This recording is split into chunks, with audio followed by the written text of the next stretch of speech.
Episode की शुरुआत में मुनीर मिस्टर स्वाद से मिलने आता है और इशारा करता है, तो जिसके बाद वो अपनी सेक्रेटरी को वहाँ से जाने के लिए कहते हैं।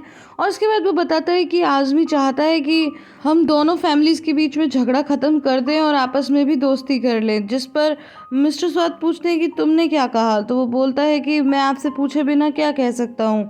तो मिस्टर स्वाद ने कहा कि ठीक है, अभी इस चीज़ को यहीं रोक दो, मैं सोच के बताता हूँ। और उसके जाने के बाद मिस्टर स्वाद शिरीन को कॉल करते हैं और उससे पूछते हैं कि तुम कैसी हो, लेकिन उनकी गर्लफ्रेंड कहती है कि कैसी होंगी, ऑफ कोर्स बेकार ही हूँ, उस बेकार सी शॉप में मुझे काम जो करना पड़ रहा है। तो मिस्टर स्वाद बोलते हैं डोंट वरी, हम कोई ना कोई रास्ता ढूंढ ही लेंगे, क्यों ना तुम आज मेरे साथ डिनर पर चलो। लेकिन वो कहती है कि नहीं, आज तो हमारी किराएदार आने वाली है जिसे मेरे पेरेंट्स ने रख दिया है और मुझे ही उसका ख्याल रखना है। अच्छा, तो मैं घर के करीब पहुंचने वाली हूँ और अब बाद में बात करती हूँ। और इसके बाद जब वो घर पहुंचती है और जैसे ही ईडल को देखती है तो दोनों के ही मुंह से निकल जाता है नहीं, क्योंकि गाइस आपको तो याद ही होगा कि लास्ट टाइम ईडल ने तो शिरीन के बालों में च्युइंगम थूक दी थी। अब हमें रात का सीन दिखाया जाता है जहाँ पर मिसेस हदीजा डिनर टेबल लगा रही होती है कि तभी वहाँ पर मिस्टर एनवर आके पूछते हैं कि मुझे समझ में नहीं आ रहा कि ये दोनों लड़कियाँ कहाँ मिल ली। तो वो बताते हैं कि लास्ट टाइम हम लोग ग्रेप पर चले गए थे ना, तो मैं बताना भूल गई थी शिरीन को, और वो वहाँ कैफ़े में पहुँच गई मुझसे मिलने, तो इसी बीच वो वहाँ पर ईडल से टकरा गई। तो मिस्टर एनवर कहते हैं कि शिरीन जहाँ भी जाती है वहाँ कोई ना कोई तो प्रॉब्लम हो ही जाती है और झगड़ा भी हो जाता है। लेकिन मिसेस हतीजा कहती है कि इस बार हमें अपनी बेटी को दोष नहीं देना चाहिए, क्योंकि ईडल तो वहाँ पर प्लेट्स फोड़ रही थी और जब सरप्राइजिंगली शिरीन ने उसे देखा और कुछ कहा तो वो भड़क उठी। तो मुझे लगता है कि मिस्टर एम्ब्रे ने अपना पीछा छुड़ाने के लिए हमारे ऊपर ईडल को थोप दिया है। तो मिस्टर एनवर कहते हैं कि ठीक है, दोनों को साथ में बैठा के खाना खिलाते हैं, शायद उनके बीच में दोस्ती हो जाए। उसके बाद मिसेस हदीजा उन्हें रोकते हुए पूछती हैं कि एनवर, आपने बताया नहीं कि आज आप इतनी लेट घर क्यों आए, सारे दिन कहाँ थे। तो कहते हैं कि अरे मैं बताना भूल गया था कि मैंने नया काम शुरू कर दिया है। तो पूछती हैं कि आपने कहाँ काम शुरू कर दिया है। तो वो बोलते हैं कि हमारा जो मोमिन है ना, उसका एक डॉक्टर भाई है, तो उसी के साथ मैंने असिस्ट करना शुरू कर दिया है। एक्चुअली पहले तो उसे कोई और असिस्ट करते थे, वो अब रिटायर हो गए हैं। तो मिसेस हतीजा बोलती हैं कि वो तो एक लेडी थी ना, तो बोलते हैं कि हाँ वो एक लेडी थी और अब मैं असिस्ट करता हूँ। तो वो कहती हैं कि अरे ये तो बहुत अच्छा हुआ, और फिर वो उन्हें किस भी करती हैं और कहती हैं कि ये कोई हैवी काम तो नहीं है ना। तो बोलते हैं कि नहीं नहीं, हम तो बस बैठे रहते हैं।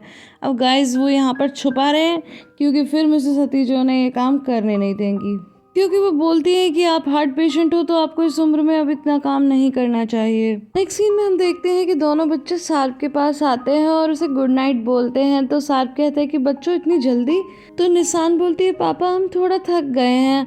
तो सार्प कहते हैं कि तुम लोग गेम भी तो खेलने वाले हो ना। तो कहते हैं कि हाँ। तो इसके बाद वो बोलता है कि क्या मैं भी तुम्हारे साथ आकर गेम खेलूं। तो निशान बोलती है कि नहीं नहीं पापा, ये तो 3 लोगों का ही गेम है। तो फिर सार्प पूछता है कि बेटा ये कौन सा गेम है। तो तभी डोरुक बोलते हैं कि पापा ये तो सीक्रेट है, हम आपको नहीं बता सकते। तो फिर सार्प कहता है अच्छा सीक्रेट है, चलो फिर गुड नाइट। तो वो गुड नाइट बोलते हैं, लेकिन वहाँ पर पेरिल भी होती है। तो पेरिल को देखकर डोरुक उसे भी किस करता है और गुड नाइट बोलता है। तो वो भी उसे किस करके गुड नाइट बोलती है, और जब वो निशान को गुड नाइट बोलती है तो वो बहुत ही रूखेपन से गुड नाइट कहकर फिर वहाँ से चली जाती है।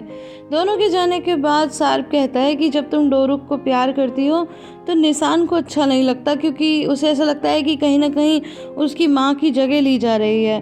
तो बोलती है इसमें मेरी क्या गलती है, वो बच्चा खुद ही मेरे पास आकर गले लग गया, तो क्या मैं उसे दूर धक्का मार दूं। तो सार्प बोलता है कि मैं ये नहीं कह रहा, मैं तो बस ये कह रहा हूँ कि थोड़ी सी केयरफुल रहो। तो वो कहती है कि प्रॉब्लम ये नहीं है कि मैंने उसे गले लगा लिया या वो मेरे पास आ गया, प्रॉब्लम तो ये है कि मैं यहाँ पर हूँ क्यों, है ना। अब मैं जा रही हूँ, भीड़ नहीं बढ़ा रही, तुम यहाँ आराम से रिलैक्स करो। तो गाइज यहाँ पर उसे पेरिल का प्यार भी कभी नजर ही नहीं आता। अंदर आने के बाद निशान डोरुक से झगड़ती है और उससे रजाई छीनने लगती है। तो डोरुक कहता है कि दीदी मैंने कुछ नहीं किया। तो कहती तूने किया है, तू उस लेडी से गले मिल रहा था। बाहर कहती है बेटा ये कैसी भाषा बोल रही हो, वो तुम्हारी पेरिल आंटी हैं, ऐसे थोड़ी बोलते हैं उस लेडी से।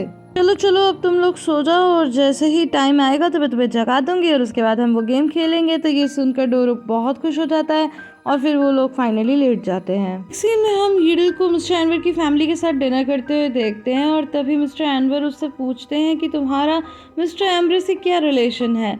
तो वो बोलती है कि मैं उसके अंकल की बेटी हूँ। इसके बाद वो बोलते हैं कि तुमने काम कब से शुरू किया बेटा? तो वो कहती है कि बस 2 दिन पहले से, लेकिन अब उसने मुझे वहाँ से फायर कर दिया है। तो कहते हैं ओहो, ये तो बहुत बुरा हुआ। तो फिर वो बोलती है आप चिंता मत कीजिए, एमरे पूरा किराया भर देगा। मिस्टर एमर कहते हैं कि बेटा मेरे कहने का ये तो हरगिज मतलब नहीं था, ऐसा कुछ नहीं है। तभी शीरीन बोलती है आखिर तुम्हें जॉब से निकाला क्यों गया? तो वो कहती है कि मेरा किसी पागल से झगड़ा हो गया था। तो इस पर शीरीन मुस्कुराती है और कहती है ये तो होता ही रहता है। सीन में हम बाहर को देखते हैं जो सार्क को चेक करने आती है कि वो सोया या नहीं। तभी वो हल्की सी करवट लेता है और सो जाता है। इसके बाद वो आरिफ को मैसेज करती है सभी लोग सोने जा चुके हैं और हम लोग थोड़ी देर बाद घर के बाहर आ जाएंगे। मैसेज पढ़ते ही आरिफ तुरंत गाड़ी में बैठकर वहां से निकल जाता है। इसके बाद बाहर जल्दी से रूम में आती है और बच्चों को जल्दी जल्दी कपड़े पहनाने लगती है और साथ ही डोरुक से कहती है कि तुम बिल्कुल चुप रहना। तो वो कहता है कि क्यों? तो वो बोलती है कि अगर तुम बोलोगे तो फिर अली और उमर उठ जाएंगे और खेलने की जिद करने लगेंगे, लेकिन हमारे गेम में सिर्फ 3 ही लोग खेल सकते हैं। तो वो कहते हैं ठीक है मम्मा, और उसके बाद वो लोग बाहर आते हैं। लेकिन जब वो लोग रूम से बाहर आते हैं तो डोरुक को साथ लेटा हुआ नजर आता है। तो वो उसके पास जाने लगता है। तभी बाहर पीछे से दौड़कर जल्दी से उसे रोकती है और कहती है कि बेटा अगर तुम बोलोगे तो हमारा गेम स्पॉइल हो जाएगा। लेकिन तभी उन्हें वहाँ किसी के आने की आहट होती है तो वो लोग फिर से छुप जाते हैं और डोरुक पूरे टाइम मुस्कुराता रहता है। और यहाँ पर कोई और नहीं बल्कि लैला पानी पीने आई होती है, लेकिन वो पानी पीकर वहाँ से जल्दी ही चली जाती है। इसके बाद वो लोग फिर से भागने का ट्राई करते हैं तो डोरुक बोलता है कि मम्मा यहाँ तो बहुत अंधेरा है। तो बोलती है कि बेटा चिंता मत करो, हम लोग गाड़ी में बैठेंगे ना तो फिर तुम्हें अच्छा लगेगा। इसके बाद वो चाबी ढूंढने लगती है लेकिन उसे कहीं भी चाबी नहीं मिलती। उधर आरिफ भी गाड़ी लेकर पहुंच चुका था और वहीं पर सार्प का एक आदमी अपने दूसरे आदमी को टोकते हुए कहता है कि तुम गेम मत खेलो बल्कि ध्यान दो इधर उधर। तो वो बाहर वाले रूम के बाहर भी आकर देखता है तो वो लोग एक बार फिर से चुप हो जाते हैं और चाबी तो वो ढूंढ रहे थे, उन्हें मिल नहीं रही थी। तो इसके बाद तभी डोरुक की नज़र चाबी पर पड़ती है और कहती है कि मम्मा चाबी तो वहाँ है।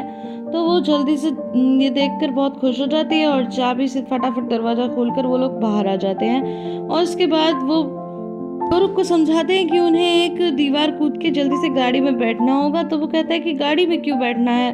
तो शान कहती है कि अगर हम सबसे छुप कर गाड़ी में बैठ गए तो फिर पापा बहुत ज़्यादा सरप्राइज हो जाएंगे और हमें उन्हें सरप्राइज ही तो करना है। इसके बाद वो लोग भागकर बाहर तक आ जाते हैं और सामने उन्हें आरिफ खड़ा हुआ मिल जाता है। वो लोग जैसे ही उसके पास पहुंचते हैं तो पीछे से सार्प तेजी से चिल्लाता है बाहर।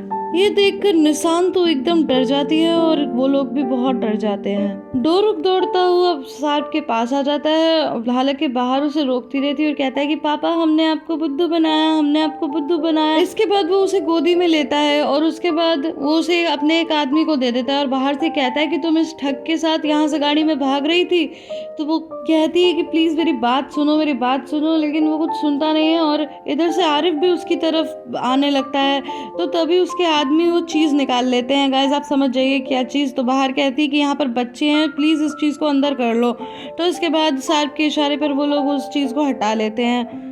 सार्प अपने आदमी से कहता है कि फौरन ही डोरुक को यहाँ से ले जाओ और उसके बाद वो निशान को भी उठा के ले जाने लगता है। वो कहती है कि प्लीज तुम इसे मत ले जाओ। निशान भी लगातार मम्मा मम्मा चिल्लाती है लेकिन सार्प का आदमी उसे वहाँ से ले जाता है।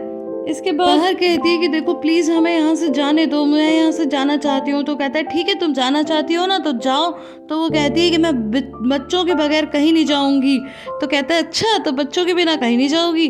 तो गाइज यहाँ पर उसने अपना असली चेहरा दिखाई दिया। उसे अच्छी तरह पता है कि बाहर की वीकनेस उसके बच्चे हैं। गाइस आप लोग मुझे कमेंट सेक्शन में बताइए कितने लोग अभी भी सार्प से सिंपैथी रखते हैं और कितने लोग मेरी तरह सोचते हैं। और वैसे भी जो लेडी आपके साथ रहना ही नहीं चाहती आप उसे कितनी देर तक रोक कर रख सकते हो। इसके बाद आरिफ और सार्प में बहस हो जाती है और दोनों एक दूसरे का कॉलर पकड़ लेते हैं और बाहर उन्हें लगातार रोकने की कोशिश करती है पर वो रुक नहीं रहे होते। सार्प कहता है कि मैं तुझे छोड़ूंगा नहीं। तो आरिफ बोलता है हाँ जैसे कि मैं इस बात से डर जाऊंगा। तू मुझे छोड़ना नहीं चाहता ना तो मत छोड़, लेकिन तेरे अंदर इतना दम नहीं है। तू जाकर जो तूने पाल रखे हैं ना उनके पास जा, उन्हें बता जैसे तूने येलिस को नहीं छोड़ा था। तो वो कहता है कि मैंने किसी को नहीं कुछ किया, मैंने येलिस को कुछ भी नहीं किया। बाहर कहती है कि प्लीज तुम लोग मत झगड़ो, किसी ने किसी को कुछ नहीं किया है। तो इसके बाद में बाहर एक बार फिर से रिक्वेस्ट करने लगती है सार्प से कि प्लीज मुझे मेरे बच्चों को ले जाने दो, मुझे यहाँ से जाने दो, लेकिन वो नहीं मानता। तो आरिफ कहता है कि बाहर तुम अपने बच्चों के पास जाओ, इसे तो मैं देखता हूँ। इसके बाद वो दोनों फिर से झगड़ने लगते हैं। बाहर यही कहती है कि मुझे मेरे बच्चे ले जाने दो। तो सार्प कहता है कि वो सिर्फ तुम्हारे बच्चे हैं? तो वो कहती है कि हाँ हाँ वो मेरे बच्चे हैं, सिर्फ मेरे बच्चे। तो कहता है कि क्या मैं उन बच्चों का पिता नहीं हूँ? तो फिर आरिफ बोलता है तुम्हें क्या अधिकार है उन बच्चों के पिता कहलाने का? तुम तो उस अमीर लेडी के लिए उन्हें छोड़कर चले गए थे। लेकिन सार्प बोलता है कि मैंने किसी को अकेला नहीं छोड़ा, किसी को भी नहीं। बाहर आरिफ से कहती है कि प्लीज तुम यहाँ से जाओ, मैं अकेले सब हैंडल कर लूंगी। लेकिन आरिफ बोलता है कि मैं तुम्हें यूं अकेला छोड़कर नहीं जा सकता। तो जिस पर सार्प बोलता है कि तू कौन होता है जो अकेला छोड़ के नहीं जा सकता। तो इसके बाद वो दोनों फिर से झगड़ने लगते हैं और एक दूसरे के ऊपर बहुत भद्दे इल्जाम लगाते हैं जो मैं यहाँ बोलकर नहीं बता सकती। आप समझ लीजिए एक आदमी के लिए जो सबसे बुरा वर्ड हो सकता है वही बोलते हैं। तो इसके बाद बाहर उन दोनों को धक्का देकर अलग करती है और कहती है कि तुम लोग शांत हो जाओ, अंदर बच्चे भी तो सुन रहे हैं, वो क्या सोचेंगे। ये सुनकर वो दोनों चुप हो जाते हैं। इसके बाद आरिफ बोलता है कि आज जो मैं रुका हूँ तो तुम्हें बाहर का ही धन्यवाद करना चाहिए। बाहर आरिफ से रिक्वेस्ट करती है कि प्लीज अभी तुम यहाँ से चले जाओ। सार्प बोलता है बाहर तुम अंदर जाओ, और आरिफ से कहता है कि भूलकर भी पुलिस के पास मत जाना, वरना जो लोग यहाँ रहते हैं सब मुश्किल में आ जाएंगे। तो वो कहता है ठीक है, बाहर तुम यहाँ ज्यादा देर खड़ी मत रहो, तुम्हें सर्दी लग जाएगी, तुम अंदर जाओ। तो ये सुनकर सार्प कहता है तेरे को क्या इतनी परवाह हो रही है मेरी पत्नी की? और फिर से उसके पास आता तो इतने में पीछे से पेरिल चिल्लाती है सार्प। तो इसके बाद आरिफ गाड़ी में बैठकर वहां से चला जाता है और इसके बाद सार्प बाहर से कहता है कि क्या तुम पागल हो गई थी जो एक अनजान आदमी के साथ मेरे बच्चों को लेकर जा रही थी? तो बाहर बोलती है कि मेरे लिए अनजान आदमी तुम हो, मैं तुम्हें नहीं जानती, उसे तो मैं बहुत अच्छी तरह जानती हूँ। और फिर वहां से जाने लगती है। तो वो चीख कर पूछता है कि क्या रिश्ता है तुम्हारा, उससे क्या लेना देना है? तो वो और दुगना तेज चीख कर बोलती है कि तुम्हें इससे क्या लेना देना है। इसके बाद जब वो अंदर जाती है तो घर में बच्चे लैला से डर कर चुपट के बैठे होते हैं और अपनी माँ को आता देखकर उससे चिपट जाते हैं। और उसके बाद चीखता हुआ सार्प अंदर आता है और कहता है कि मुझे सब कुछ जानना है। और बच्चे अब और भी ज्यादा सहम जाते हैं। तो फिर धीरे से कहता है कि मुझे सब कुछ बताओ। तो उसके बाद में वो कहती है कि बच्चों तुम अंदर जाओ। और बच्चे जब जाने लगते हैं तो सार्प कहता है कि बच्चों आज तुम मुझसे प्यार नहीं करोगे? तो फिर निशान अपनी मॉम को देखने लगती है। तो बाहर बोलती है बच्चों अपने पापा को किस कर लो। और इसके बाद दोनों बच्चे सार्प को गले लगाते हैं और ये एपिसोड यहीं पे खत्म हो जाता है। तो गाइस आई होप आपको ये वीडियो पसंद आई होगी। अगर पसंद आई है तो इसे लाइक शेयर एंड कमेंट करना बिल्कुल भी ना भूलें। फिर मिलती हूँ अगले वीडियो में, तब तक के लिए bye bye and take care.